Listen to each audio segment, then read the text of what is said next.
Саламатсыздарбы, урматтуу радио угармандар. Эфирде Данакер программасы. Биринчи радио инвесторлор менен жергиликтүү калктын ортосундагы маселелер, аны чечүүнүн жолдору жана конфликттерди жоюуга арналган уктурууну сунуштайт. Микрофондо Рахматулла Кудайбердиев.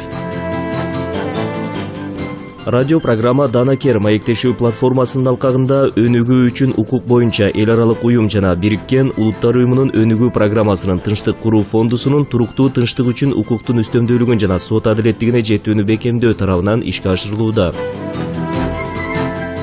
Кыргызстанда жергиликтүү калк менен чет элдик инвесторлордун ортосундагы мамиле курч маселелердин бири бойдон калууда. Өлкөдө тоо кен тармагы киреше алып келе турган инвестициянын түрү болуп эсептелет.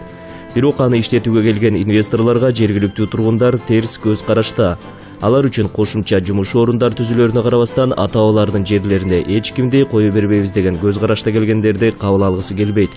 Дал ушул эл менен инвесторлордун ортосундагы чыр-чатактардын келип чыгуусуна түрткү берген жагдайлар Кыргызстанда жергиликтүү коомчулуктар менен инвесторлордун өз ара аракеттенүүлөрүнүн социо-маданий аспектилери аттуу изилдөөнүн жыйынтыгы көрсөттү. Карама-каршылыктарды түп тамырдан бери изилдөө аракетин көргөн көз карандысыз эксперт Элмира Ногойбаева бир катар себептерди аныктаган. У нас очень большая актуальная проблема с инвестициями, особенно в горнодобывающей отрасли.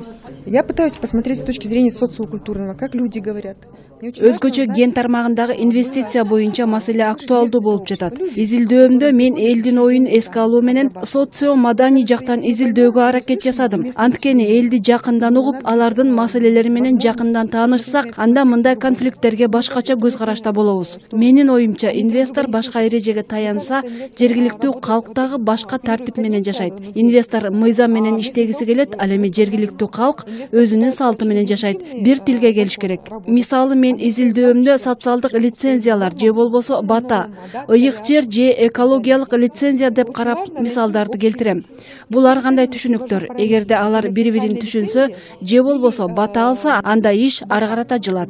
Ыйык жер или экологическая лицензия. Это не разные этнические языки, но это разные языки по пониманию. Если они найдут этот общий язык, если они смогут взять бата, у них получится некоторое развитие. Ар кандай жагдайларга түрткү бере турган түшүнбөстүктөр жергиликтүү калк менен инвесторлордун ортосундагы карама-каршылыктар тигил же бул долбоор иштетилип жаткан аймактагы жергиликтүү тургундар менен чыгат. Маселен, азыркы учурда Баткен аймагында иштеп жаткан же ишти баштаган тоо кен компаниялардын көпчүлүгү мына ушундай түшүнбөстүктөрдөн улам токтоп турат. Бирок акыйкатчынын Баткен аймагындагы өкүлү Хаит Айкыновдун баамында акыркы кездери жергиликтүү калк бул жагдайларга түшүнүү менен мамиле жасап калган сыяктуу. Биздин мыйзамдагы катачылык аерде жазылганы жанагындай лицензияны алат госгеологиядан. Анан эле барса жергиликтүү бийлик аларга компанияга тоскоолдук иш жүргүзүү үчүн шарт түзүп бериш керек. Лицензионный площадьты бериш үчүн жергиликтүү бийлик өз алдынча башкаруу бийлиги уруксат бериш керек өздөрүнүн токтому. Эгер алар бир айдын ичинде бербесе, это нарушение закона. Ошол эле мезгилде жергиликтүү жамаат көп учурда ошого макул болбой, түздөн түз ошол жерде жашаган адамдар катары ошол тоо кен иштеткенде ошонун пайдасын да зыянын да көрө турган адамдар жөнүндө каралган эмес. Иш жүзүндө да ошолорго барып эч ким барып ушундай түшүндүрүп, проекттин пайдасын, зыянын, кандай алдын алуу чаралары кандай, кыскасы проект жөнүндө өтө маалымат аз болуп, ошонун артынан ушундай нараазычылык бар. Дагы бир ошол маселе боюнча жергиликтүү эл бир нече жолу кайрылса дагы жеткиликтүү бир түшүндүрүү иштери аларга мыйзам чегинде дагы жооп бербей, алардын барган сайын ушул улам кыжырдануусун ашырып отуруп ошо чыр-чатактарга жеткизип атат. Биринчиден жергиликтүү элде маалымат толук эмес. Кээ бир учурда, мисалы үчүн Баткен районунда алюминийдин запасы табылып, аны иштетүү боюнча Кытай компания келип башында тополоң болуп, анан ошо түшүндүрүү иштерин жүргүзүп, аларга социальный пакет көрсөтүп, бир аз жөнгө салынып, эл ошого бир көнгөн сыяктуу болуп, азыр просто компания өзү азырынча убактылуу токтоп турат. А так эл азыркы учурда качан келип иштейт экен деген ойдо турат. Качан гана элге ар бир компания тарабынан кошулган салым тууралуу так жана ачык маалымат берилгенде конфликттер азаят дейт өкмөттүн алдындагы ген казуу тармагындагы ачыктык демилгеси катчылыгынын башчысы Карбек Ибраев. Азыр ар бир келген компаниялар маалыматты жергиликтүү элге жеткириш керек. Канча налог төлөп атышат, канча объем алып атышат, мисалы алтын же күмүш же көмүрдү канча касып атышат. Ошол маалыматтарды таркатып, анан көрсөтүш керек компания кандай биздин өкмөткө, бюджетке салымдарды берип атышат. Ошондо көп маселелер менин оюмча чечилет. Эмне үчүн дегенде маалымат жетпегендиктен көп эл билбей атышат. Ошол маалымат ачык болгондо мен ойлойм көп жактагы конфликттер азаят. Деген менен өлкөгө инвесторлорду тартуу, аларга ыңгайлуу шарттарды түзүп берүү аракеттери көрүлүп жатат. Экономика министрлигинин алдындагы инвестицияны илгерилетүү агенттигинин бөлүм башчысы Медер Алиевдин айтуусунда, инвесторлорду качырбай иштөө үчүн эл арасында түшүндүрүү иштери жүргүзүлүп келүүдө. Инвестор келе турган болсо, ошол эле заводдорду курат, ошол эле фабрикаларды курат. Алар курулса, жумушчу орундар түзүлөт. Биздин жергиликтүү калк жумуш менен камсыз болот. Бир адам жумуш менен камсыз болсо, ал жок дегенде 5 адам үй бүлөсүн багат. Анан алар бюджетке налог төлөшөт. Ошо төлөгөн налогдон биздин кара-картан пенсия, пособие, стипендия студенттерге бардыгы берилет. Демек, бүгүнкү күндө дүйнөлүк шартта, дүйнөлүк акыбалда ар бир мамлекет инвестор үчүн абдан бири-бири менен мындай конкуренттик мушташка чыгышып атат да, ар бири тартканга аракет кылат. Эгерде биз мамлекетибиздин өнүгүү өсүшүн кааласак, дүйнөлүк аренада туруктуу өзүнүн ордун кааласак, сөзсүз түрдө эң биринчи саясатты коюп экономиканы өнүктүрүш керек.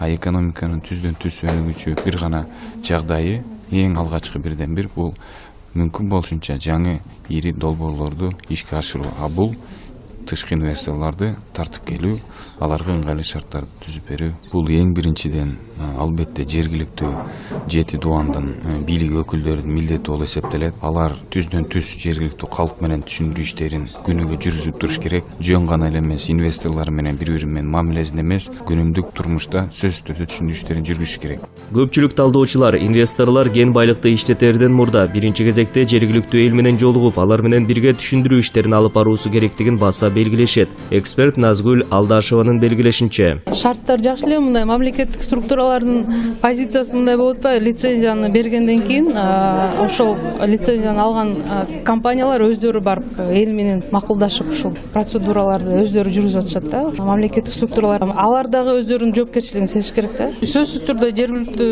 элдин кызыкчылыгын биз эске алышыбыз керек да. Бул маселелер ошол лицензия сатылуу процессинде лицензияга даярдап атканда ушул маселелер каралып чыгыш керек да. Ошол анализ жүргүзүш керек. Ушул жердеги кандай тобокелчиликтер бар, ошол жергиликтүү эл эмнеге каршы болушу мүмкүн, экологиялык жактан кандай, эл тараптан кандай претензиялар болушу мүмкүн, ошол нерселер лицензия сатылып электе ушул каралып чыгып чечилиш керек. Жергиликтүү калктын инвесторлордун иш аракеттерине тоскоол кылып, каршылык көрсөтүүсү Кыргызстан үчүн гана мүнөздүү эмес, ал пайдалуу кен байлыктар казылып жаткан дүйнөнүн көптөгөн өлкөлөрүндө жергиликтүү калк менен тирешүүлөр келип чыгат. Мындан улам жаратылыш ресурстарын өздөштүрүү жаатында бирдиктүү мамлекеттик саясатты иштеп, аны кабыл алуу, жергиликтүү коом үчүн инвестордун пландары тууралуу калкка үзгүлтүксүз маалымат берүү зарыл, дешет эксперттер. Сиздер инвесторлор менен жергиликтүү калктын ортосундагы мамилелер боюнча даярдалган атайын чыгарылыштагы уктурууну уктуңуздар. Кошумчалай кетсек, уктуруу Айдилуу жана Бириккен Улуттар Уюмунун Тынчтыкты куруу фондусунун көмөгү, Кыргыз Республикасынын Жогорку соту, Соттор кеңеши, Сот департаменти, Кыргыз Республикасынын аппаратынын сот реформасы жана мыйзамдуулук боюнча бөлүмүнүн жардамы менен даярдалды. Сиздер www.danakер.org сайт аркылуу сунуштарыңызды калтырсаңыз жана суроолоруңуздарды берсеңиздер болот.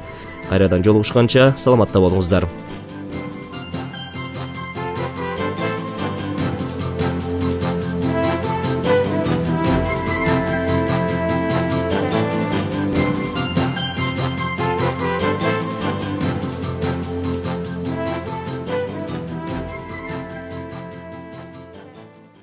Для того, чтобы люди решили свои вопросы мирно, самое главное, что есть правосудие где-то, и конкретно в судах это самое лучшее место решить трудные вопросы народа.